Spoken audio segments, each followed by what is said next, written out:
The body they pulled out from beneath the frozen Alaskan ground was mine. And the most terrifying part was this. I was standing right there, watching them uncover it, breathing, alive. Alaska is not just cold.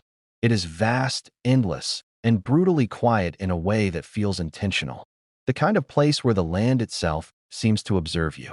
Nights stretch on for months, swallowing time, and the snow erases evidence faster than any human ever could. If someone disappears in Alaska, the land does not ask questions. It simply keeps them. My name is Ethan Cole, and I worked at a remote Arctic research station buried deep in the Alaskan wilderness. 5 researchers. No nearby towns. No reliable signal. Once the supply plane left, we were completely alone with the ice. People romanticize places like this. They imagine northern lights, adventure, and solitude. What they never talk about is the pressure. The way isolation creeps into your thoughts. The way your own breathing starts sounding unfamiliar after weeks of hearing nothing else. That winter, something felt wrong from the beginning. The cold was harsher than usual, biting through insulated walls. Equipment malfunctioned without explanation. Our radios crackled with interference that sounded disturbingly close to human whispers. On the 3rd night, I woke up with the unshakable feeling that someone was standing just outside the station, watching. If you're still listening at this point, remember this carefully. Nothing in Alaska approaches you directly. It waits until you start questioning yourself. And that was exactly when the real nightmare began. At exactly 12:47 a.m., I heard footsteps outside. They were slow, heavy, deliberate. The unmistakable crunch of boots pressing into snow. I sat upright in my bunk, heart pounding, staring at the metal wall separating me from the outside.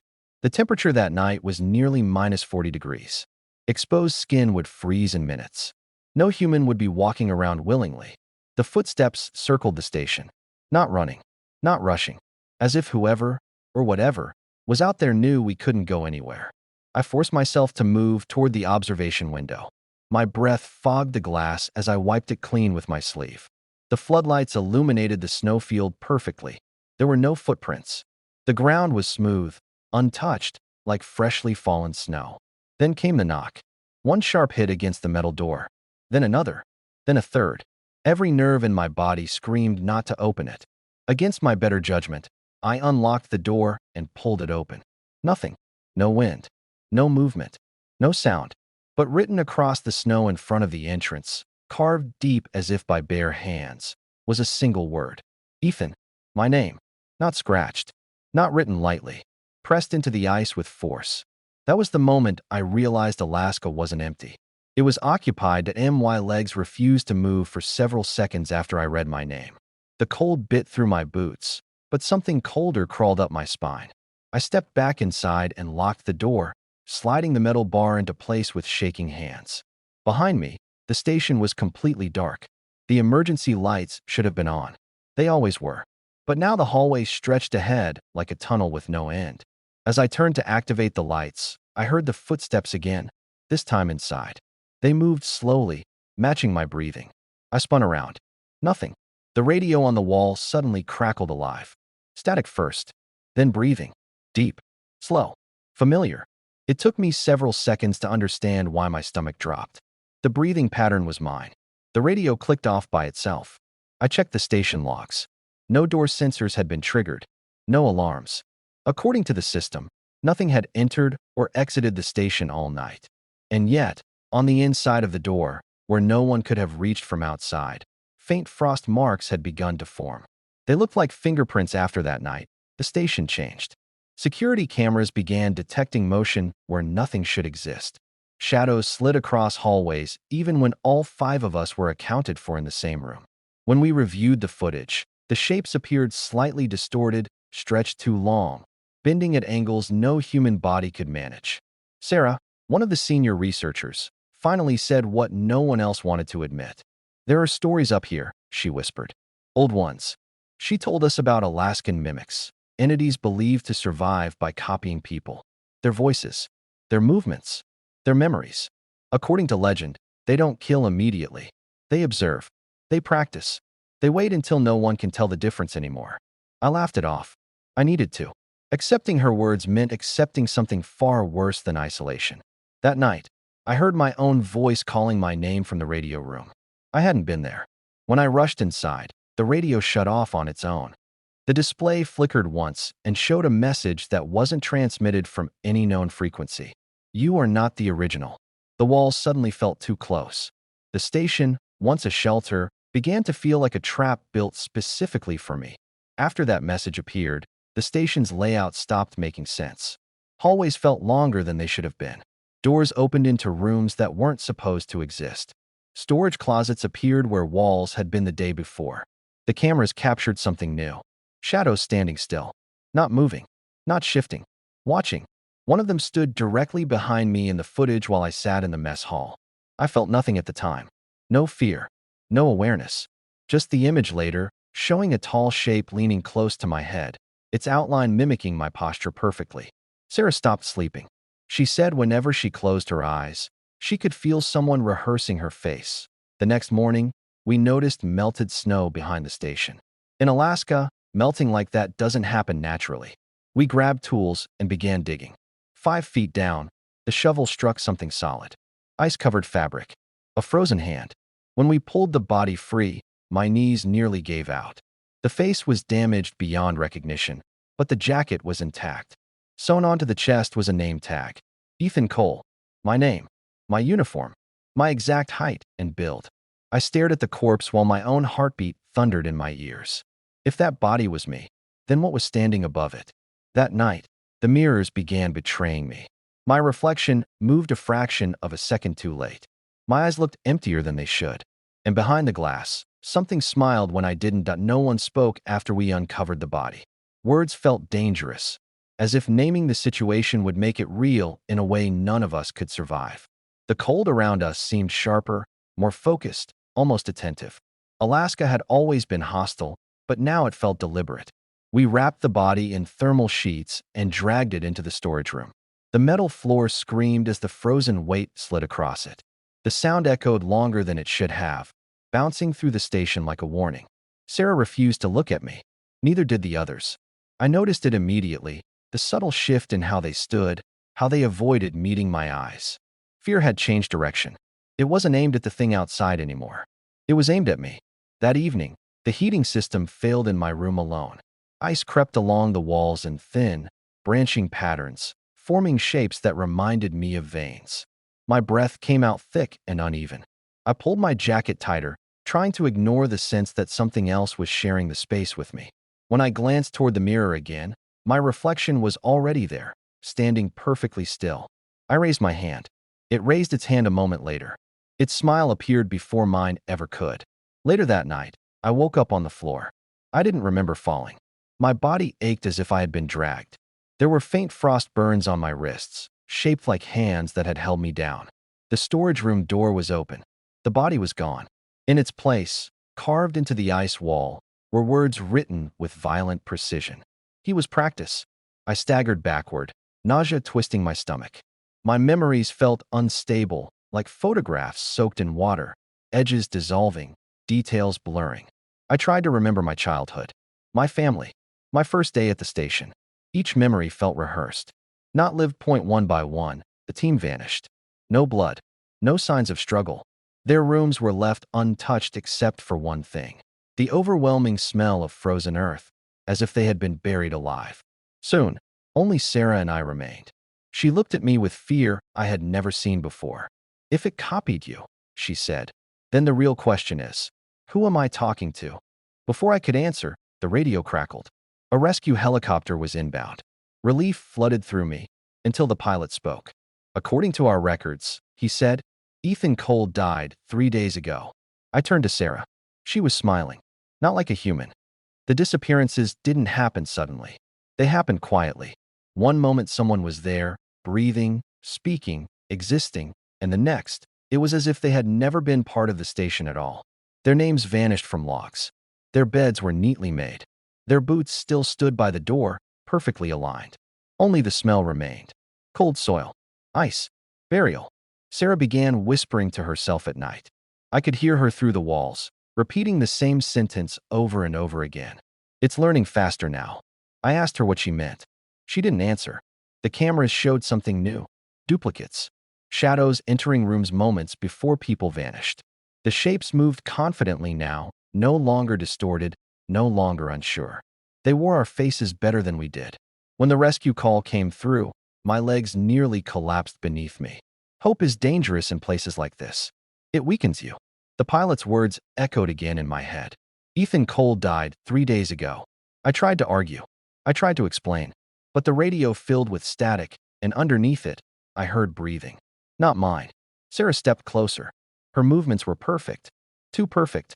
Her smile stretched wider than her face should allow, skin pulling tight like it didn't quite belong to her. Behind her, the walls began to crack. Ice pushed inward, not outward. Something was coming inside. As the helicopter descended, Sarah leaned closer and whispered, "Only one of us can leave." That was when I realized something horrifying. I couldn't remember falling asleep. I couldn't remember waking up. I couldn't remember when the copying had begun. And deep beneath the Alaskan ice, the ground started cracking open again. Later, when rescue teams returned to investigate, they found 2 bodies buried beneath the snow, both labeled Ethan Cole. And the helicopter log confirmed one final detail. Only one person ever made it out of Alaska. The helicopter hovered above us, its blades slicing through the frozen air like screaming metal. Snow spiraled violently, blinding and disorienting, turning the world into a white void. The sound was overwhelming, but inside my head there was only one sentence repeating again and again. Only one of us can leave. Sarah's hand was still on my arm. Her grip was cold, too cold for living skin, but strong, precise, calculated. I tried to pull away, but my body hesitated, as if waiting for permission from something deeper inside me. I looked at her face. It was perfect. Every freckle, every scar, every remembered expression. But the eyes were wrong. They weren't empty anymore.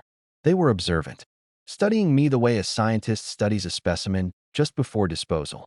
"You feel it too, don't you?" she said quietly. "That gap in your memories." I wanted to deny it. I needed to. But once she said it out loud, the truth flooded in. I could remember facts about my life, but not experiences. I knew my mother's name, but I couldn't remember her voice. I knew I had grown up somewhere warm, but I couldn't picture the place. My memories felt cataloged, labeled, and filed, not lived. The thing beneath the ice had not just copied me. It had edited me. The ground beneath our feet trembled. Cracks raced outward in jagged lines, splitting the frozen surface like shattered glass. From below came a sound that did not belong to ice shifting or earth settling. It sounded like breathing. Slow, deep, coordinated. The rescue team shouted for us to move faster, their voices distorted through helmets and radios. One of them reached out and grabbed my shoulder, pulling me toward the rope ladder. Sarah leaned in close, her mouth inches from my ear. "Do you know how long it took us to perfect you?" she whispered. "Us." My stomach dropped. The ice split completely open. What lay beneath was not a single creature. It was a field of bodies. Hundreds of them, frozen mid-expression, faces twisted in terror, mouths open as if screaming had been cut short. Some were clearly human. Others were only almost human, their features subtly wrong, proportions slightly off, as if the copying process had failed and been discarded. All of them were wearing familiar faces. Mine. I screamed, but the sound was lost in the roar of the helicopter. Sarah let go of my arm. For a brief, terrifying moment, I thought she had chosen me to live. Then she smiled again. The shadows rose from the pit, like smoke given shape. They climbed over one another, pulling themselves upward with too many limbs, shedding imperfect forms as they ascended. Each one straightened as it reached the surface, adjusting posture, refining movement. Learning. The rescue team panicked. One of them fired his weapon into the mass below. The bullet disappeared into the darkness, followed by a sound that was almost laughter. "Take him," someone shouted. Hands grabbed me again, hauling me upward. As my boots left the ground, I looked down one last time. Sarah stood perfectly still at the edge of the pit. Then she stepped backward and became someone else. Her body folded inward, collapsing like a discarded shell, revealing a tall, thin shape beneath, smooth, pale, and unfinished. It looked up at me with my own eyes. The helicopter door slammed shut. As we lifted off, the ice below began to seal itself again, closing over the pit as if it had never been disturbed. The shadows sank back down, taking their practice with them. No one spoke during the flight. No one asked me questions. They already knew. Back at the base, medical teams examined me for hours. Blood tests, scans, psychological evaluations. Every result came back normal. Too normal. They compared my DNA to the remains recovered from the site. Perfect match. That should have been impossible. They told me I was in shock. That trauma can fracture memory. That Alaska does things to people. They released me 2 days later. I was the only survivor. That night, I stood in front of the mirror in my apartment. My reflection stared back without delay. For a moment, I felt relief. Then it blinked first. I stepped closer. So did it. I raised my hand. It mirrored me exactly. But then, just for a fraction of a second, it smiled. I hadn't. Across Alaska, similar stations were quietly shut down in the following months. Official reports cited equipment failure, extreme conditions, human error. Unofficially, something else was happening. People were found wandering out of the wilderness with no memory of how they got there. Families reported loved ones returning home subtly changed, habits off, emotions delayed, eyes lingering too long on reflections. In classified helicopter logs, a pattern emerged. Every extraction from remote Alaskan sites recorded the same note. Recovered subject appears cooperative. Identity confirmed. And beneath it, written in a different hand. Specimen successful. Ready for wider integration. Sometimes, late at night, I hear footsteps outside my door. Slow, heavy, deliberate, and deep down, in a place I no longer fully trust, a thought whispers back. What if I was the one they let escape? Because I was the proof that it worked? I thought I escaped Alaska. I was wrong. It had followed me across continents. And it wasn't just one. It was everywhere. Months had passed since my rescue. I had returned to a city that felt impossibly normal. The streets were crowded, cars honking, strangers moving quickly without noticing me. Yet every time I looked into a reflection, shop windows, mirrors, even the shiny black surface of a phone screen, I saw them. Not just me. Copies. Perfectly aligned with my features, but hollow, rehearsed, like mannequins imitating a living human. And they weren't still. They blinked when I didn't. They tilted their heads slightly, and occasionally, their lips moved. At first, I thought I was losing my mind. Anxiety. Post-traumatic stress. But then, the emails began. No sender. Subject blank. Only one line. It's learning faster now. I called Sarah. No answer. No voicemail. Her apartment building had been abandoned, empty for months. But then a photo arrived on my phone. It was taken from my window that very morning. A shadow crouched across the street. Familiar eyes staring upward. It wasn't human. It copied her form perfectly. That night, I woke to a scratching noise at the door. Heavy, deliberate. My apartment was on the 21st floor. No one could have climbed up.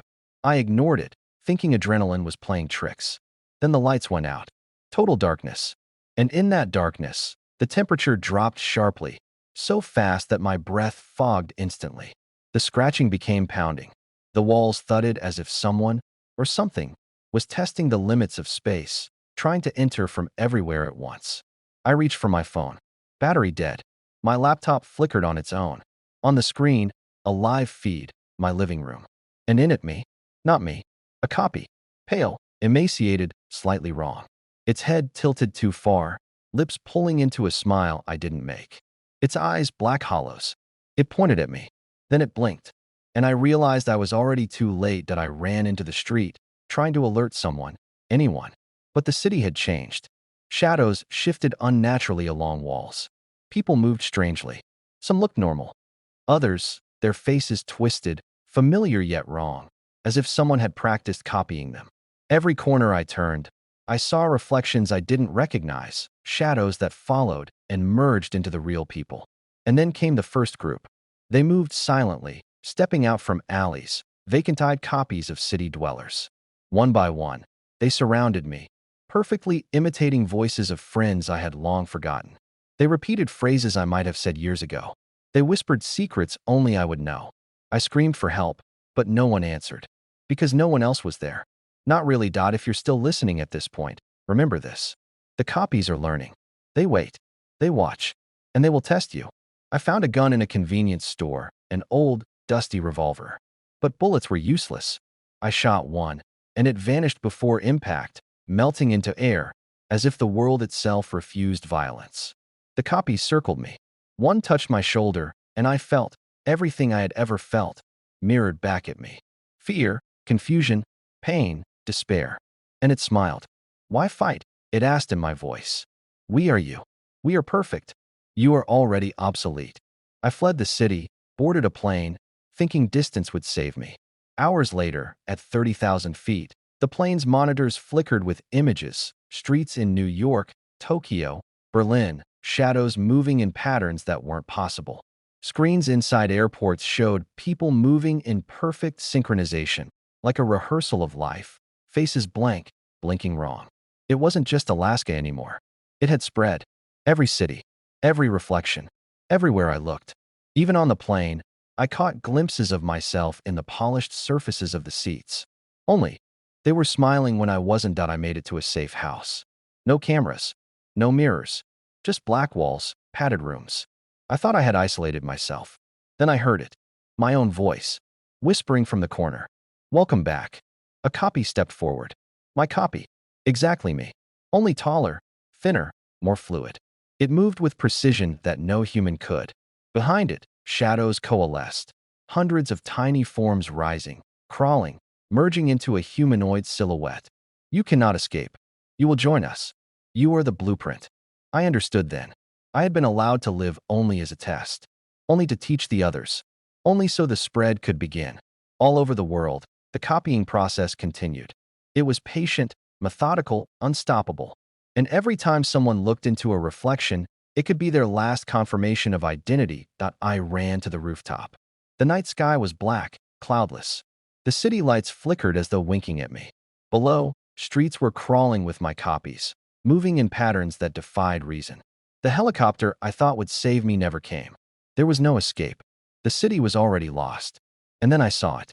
A figure standing on the next rooftop. Myself, perfectly mirrored, waving at me. I screamed, but no sound emerged. The ground beneath me trembled. The shadows reached up, taller, stronger, merging with the wind. The world distorted around me. And deep in my chest, I felt it. My heartbeat wasn't mine anymore.